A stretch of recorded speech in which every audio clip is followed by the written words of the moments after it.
Азаттыкка интервью берип жатканда мен эгер маалыматты толук уксаңыздар, Жогорку Кеңештин депутаты мыйзам демилгелегенге мыйзам жазганга таптакыр алып салын дегеним жок. Ал жерде бөлүп айттым да.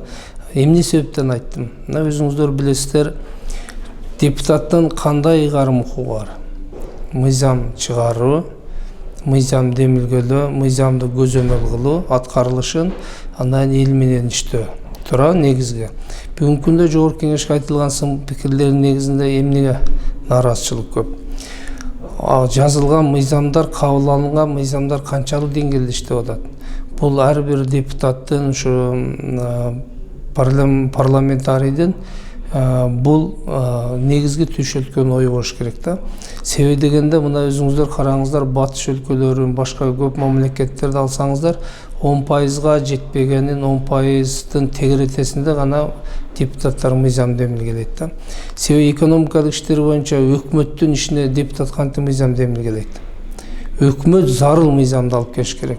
Депутат ошону майын чыгарып талкуулап, майын чыгарып окуп, анын келечекте мамлекетке иштешин, башка мыйзамдарга карама каршы келеби, келбеби тактап туруп биз добуш беришибиз керек.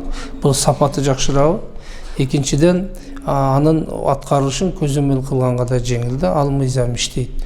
Үчүнчүдөн, бизде миңдеген мыйзамдар бар. Бири-бирине карама каршы, баш аягы жок.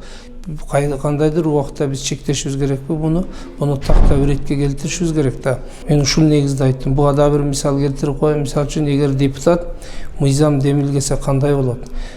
Алыс кетпейли, мына сот реформасынын алкагында 7 кодексти кабыл алдык. 7 кодекстин демилгечилери кимдер? Булар депутаттар. Бүгүн кодекстердин кемчилигин көрүп атасыздарбы? Иштебей туруп 50%-ын өзгөрттүк. Азырда өзгөртүүгө бир нече өкмөт тарабынан демилгелип атат. Демек, бүгүнкү күндө мезгилдин талабы бул. Депутат демилгелесе, ал ошол демилгелген мыйзамды терең түшүнүш керек.